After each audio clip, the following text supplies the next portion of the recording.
combine. I bet you knew you were going to do good, but what is something you think scouts have overlooked or is underrated in your game that people need to take notice? Possibly the offensive side, I think so, and just the two-way presence that I can bring. And I didn't get to fully showcase that at UNC, given the team that we had.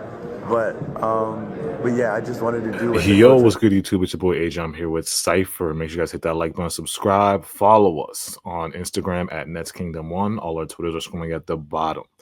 Check out our playlist too. We have more breakdowns of the scouting reports of all of our draft prospects, except for Drake Powell, which we're going to do today. Drake Powell, 6'6" wing out of North Carolina, the highest vertical in the draft, 43-inch vertical. He was the 22nd pick, right? Am I mistaken? Yeah, 22nd pick, 22nd pick in the NBA draft. So first question is with Drake Powell, man. And this was one of your sleepers, Saif. This is one of your sleepers. So if you watch our sleeper video, Saif had him on the sleepers. When I watched Drake Powell, and the thing that concerns me first is the limited usage. But out of all the draft picks that Sean picked, this was probably the safest floor guy. This is the safest floor because this guy is so athletic with the 43-inch half vertical. His lateral quickness is unbelievable. His defense is very top tier. He gets his hands in the passing lanes. He has he's quick. He can jump high. He can block shots. And then he has the long wingspan and long arms. So the floor is very safe because at the end, if he doesn't he can shoot. But at the end, if he can't shoot, he can be one of those like Lou Dort type of players in his floor, right? But Saif, talk to me more about the usage and why do you think Drake Powell? What do you think Sean was looking for when he drafted Drake? Do you think he was just like best player available, or I need somebody who's going to shoot the ball out of all these guards? I mean, Powell is the weirdest. He's the outlier in this draft. Yeah. Like, it's almost as if there's like one guy that in like that whole like Nets war room that is like screaming, guys, we need to draft someone that isn't a point guard, that isn't a ball handler, that could shoot. And they're like, okay, fine, we'll shut you up. We'll draft Drake Powell. Exactly. Are you happy? Because this pick is so fundamentally different from the other four guys they drafted. Yeah.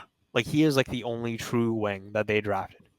Yeah. And he, in terms of like 3-point percentage, which is crazy to say, yeah, he was the best shooter.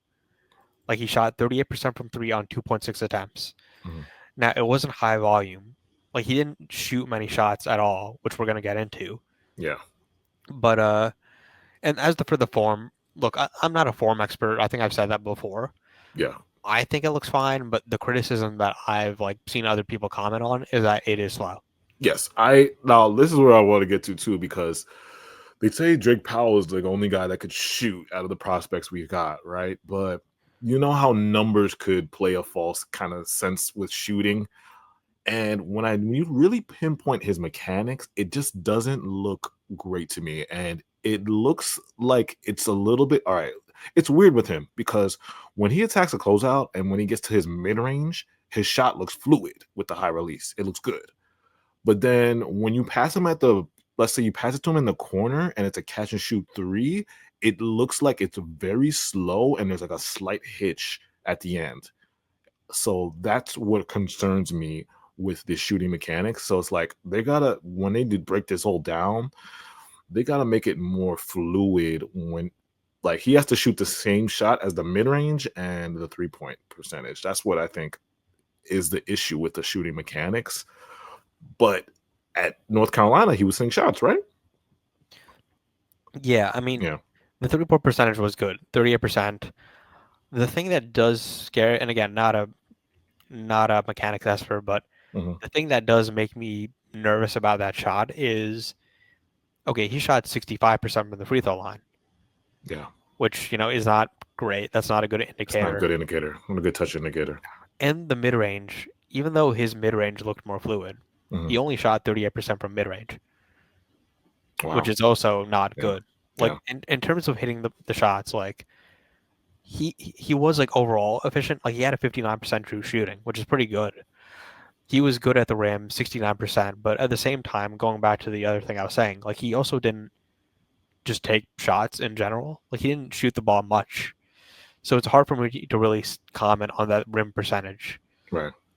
I think with him, it's like, okay, the defense is good.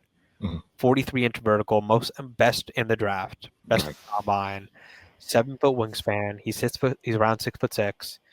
He's got size to him. There's switchability. He's got the quickness. I think he could be a little bit foul prone, in my opinion, a little over aggressive, but at the same time, you like the energy. I mean, I think with him is really just the offense. Like it's pretty binary with him.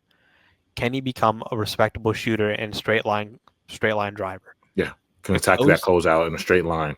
Yeah, like if those two things come along, like he is a good player, a good rotation player. If it doesn't come along, then it's like he could very well, like I wouldn't call him the safest pick, but he could be out of the league.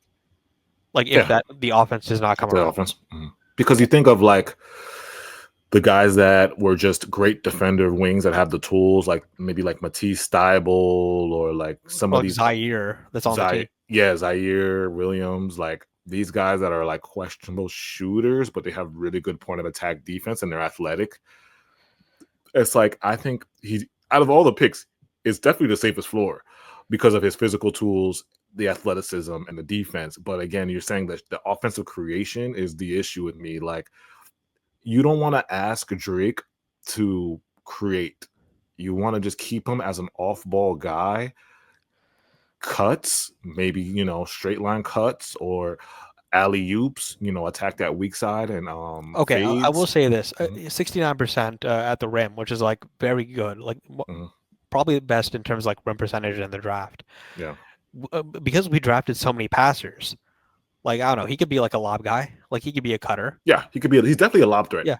He's a perfect example for a lob threat. Like the fact that we drafted all these good passers is going to elevate his game because they're going to table set for him and find, put him in his spots, lob threats and cuts and, really tight off-ball movement off screens. Like that's where I think his development is like they got to turn him into a movement shooter because I don't think Drake is a movement shooter. He's more of just a catch and shoot like guy. A spot up guy. Yeah, he's a spot up guy. So it's like you gotta have to his development to me is again he's gonna be off-ball guy, but you gotta develop him with his movement shooting and then his ability to attack that closeout and maybe try to create in that mid-range area or an in-between game at his highest, But yeah, with Drake's him, like the path is like clear. Like it's like it's pretty obvious with him. It's like there are like two specific skills. Like, hey, consistent shooting, like off movement and spot up.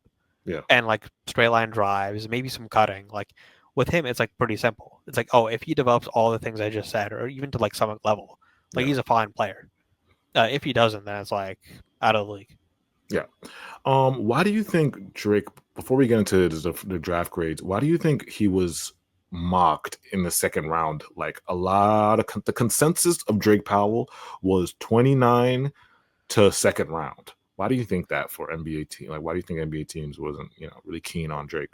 Oh, I understand why. Like, because we've seen his archetype. Like he was the guy. He's the type of player that I would have really loved like 3, 4, or 5 years ago.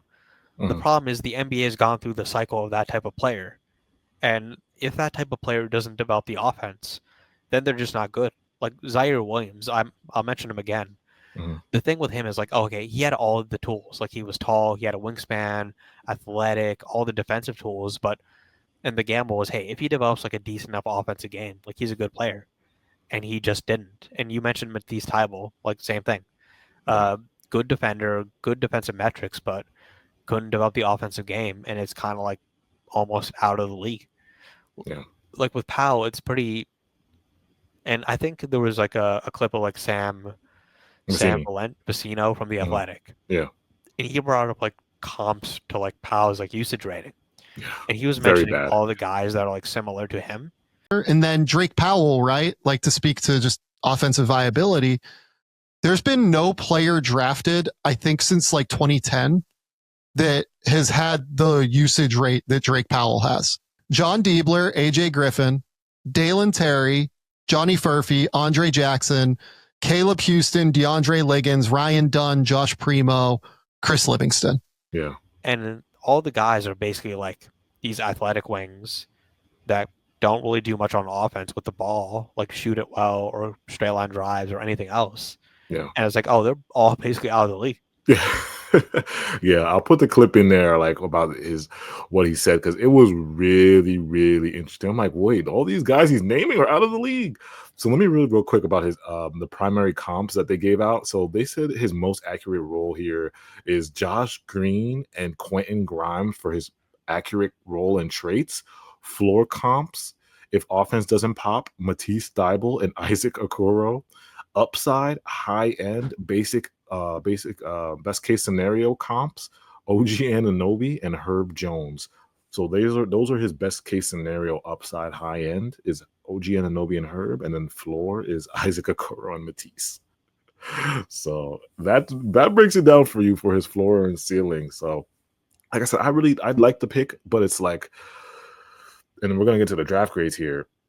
I thought Sean could have picked, if you're gonna do this and get a 3-and-D type of potential wing, there was some great talent on the board. Like Rasheer was on the board, Adu Thiero was on the board, and those are very kind of similar to Drake Powell. Might not be as athletic, but they can give you. They're taller athletes, and again, I think Rasheer and I know Adu Thiero, he's not really a good shooter. So you're kind of in the same boat with Drake Powell, but Rasheer Fleming was there, and he's actually a good shooter, and he has a projectable shot of 40%. I thought you could have went there at 22 instead of Drake. You know what I'm saying? Yeah, like and with Fleming, I know Fleming is a little bit older, but like him, like I'm more bullish on because like he's bigger, like he's almost as athletic, Yeah. much bigger wingspan, more polished as a player. Yeah, I don't know. I think I might have gone with Fleming here, but Yeah. I think they just opted with the athleticism and like a little more youth. Yeah. So for me, that's what I'm saying. I'm gonna give this grade probably a D because I think they could have went with a better type of projectable 3-and-D. If they're gonna take a catch and shoot 3-and-D guy, I'd rather go with Sheer here at 22 than Drake. But I'm not saying Drake. That's no shade to Drake because Drake is gonna be. I think he's talent. I think he has the physical tools and he has the athleticism to be a good wing. But at least with Rasheer, I'm getting a little bit more higher usage, and I'm getting the 3-point shot. I don't have to. It's not a project for the 3-point shot as with Rasheer as it is with Drake, in my opinion. But what's your draft grade on Drake Powell? I think I'm gonna be a little bit higher here. I think I'm gonna say like a C. Okay. A C because I don't know. I think he gets like a boost by the fact that he's not a point guard. Yeah. Yeah, and he like I'm crying. Okay, like he does get a boost. He's not a point guard, so there's definitely a boost. Well, him like you could see him fit. Like I have zero questions about him fitting with like Denham, or with like Nolan. Like he could play next to those guys theoretically speaking. It's like with Nolan and Denham, it's like, oh, I have trouble seeing those two guys like existing on the court together. And that hurts their individual grades because of that. And it's like to know their father of their own. Like I'll mention that. Yeah. With like Drake, it's like, oh no, he could play with all these guys. Like every single other player we drafted, like he could theoretically play with all of them because of his archetype. Yeah. And also, it's like again, I like it. Athletic wing, theoretically could shoot. There's some really good defensive versatility there. Like he is the best defender that we drafted. I'm looking at the wings that were chosen after him. So there's Neek Clifford. How do you feel about Neek? Would you choose Neek Clifford over him? There's Neek, there's Hugo, there's Rasheer, Noah Penda, and then Adu Thiero. So those are basically the same kind of archetype wings that were chosen after Drake Powell. I would have definitely chosen Rasheer Fleming. Okay. Like no doubt in my mind. Neek Clifford is weird because he is like significantly older, I believe. Yeah, he is. Even though like he played like great, like he amazingly, but Hugo, no, I don't think Hugo. No, not Hugo, no. Like Hugo, like him, it was like boom or bust. Like I might have taken him later, depending on who the other picks were. But no, Yeah, I don't know. Neek is interesting. Like I'd have to really think about that. But it's a tough one because Neek gives you the same things, but then I think he's just more projectable offense. Like you saw the offense, and the creation ability for Neek. You know, it's not like primary creation, but it's secondary, tertiary. He can create off the dribble, and you saw him attack, and have some sort of offensive game. Drake, we didn't see that, right? yeah, you wouldn't see that at all. Like I don't know. I Yeah. think I'm maybe. How old was Neek again? Like Nick was 24? 20. I think he was 22. He might have been 22, 23, something like that. Let me look this up because Yeah. He was, like I said, let's Nick, see, 23. 23. Okay. He was 23. 23. He would have turned 24 in this. Yeah. So basically, he would have been 24 halfway into his rookie year. Okay. So yeah, that's fair enough. Yeah, they're gonna go for the younger. They're gonna Yeah, go yeah, younger fine. guy. I would have. I choose Drake. I choose Drake over Neek Clifford. Over Nick. Okay. It's not like a big gap though. It's not a huge gap. But if Nick was younger, if Nick was 19, it would easily be we would take him over Drake. If If he was like 22, I might have taken him over Drake. yeah. So let us know in the comments. What do you guys think of Drake Powell? What is your draft grade for Drake Powell? Instagram is NetsKingdom1. Follow us on Twitter. All our Twitter is scrolling at the bottom. And again, hit that like button to support. We'll be back.